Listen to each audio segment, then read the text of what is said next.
কাল ছিল উল্টো রথ, অর্থাৎ জগন্নাথ দেবের নিজের বাড়ি ফেরার পালা। তো সেই জন্যই রেডি হয়ে নিচ্ছিলাম।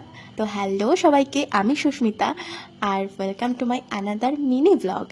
তো রথের মেলায় যাওয়ার জন্য আমি এই ড্রেসটা পরে আর হালকা একটু সাজুগুজু করে রেডি হয়ে নিয়েছিলাম।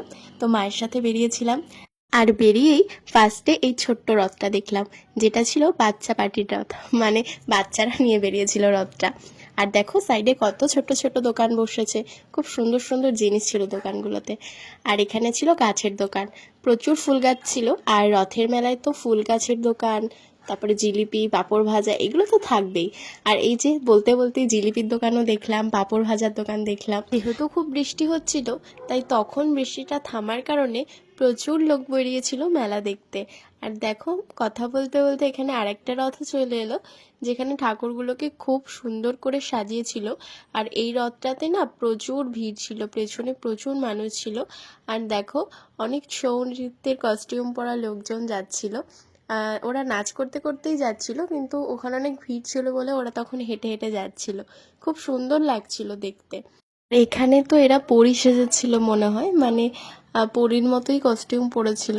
তো এদেরকে দেখতে খুবই ভালো লাগছিল, যেহেতু লাইট লাগানো ছিল আর পরপর হেঁটে যাচ্ছিল, পুরো মনে হচ্ছিল পরীরা হেঁটে যাচ্ছে। রথের মেলায় যে এরকম ভিড় হয় সেটা না বেরোলে তো জানতেই পারতাম না।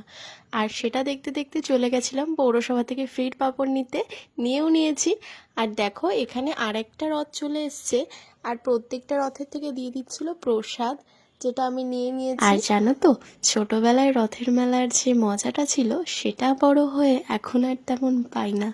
কারণ ছোটবেলায় অনেক খেলনার বায়না থাকতো, রথ কেনার বায়না থাকতো, এখন আর বড় হয়ে সেটা হয় না। আবার বৃষ্টি শুরু হয়ে গেল রাস্তায়, কিন্তু মেলায় কিন্তু প্রচুরও ভিড় ছিল তখন। আর দেখো আমি কতটা ভিজে গেছি আর ঘেমেও গেছি, কারণ প্রচুর ভিড় ছিল। আর এখানে আবারও প্রসাদ নিয়ে চলে এসেছে আমার মা।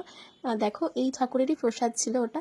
আর এই ঠাকুরটা যে এত সুন্দর লাগছিল, খুব সুন্দর লাগছিল দেখতে। আর এই যে রথটা দেখছো, এটা আমাদের এখানকার সব থেকে বড় রথ বলা হয়। তো ওটা দেখেই বাড়ির উদ্দেশ্যে রওনা দিলাম। আর ক্যাত মারতে মারতে বাড়িতেও পৌঁছে গেলাম।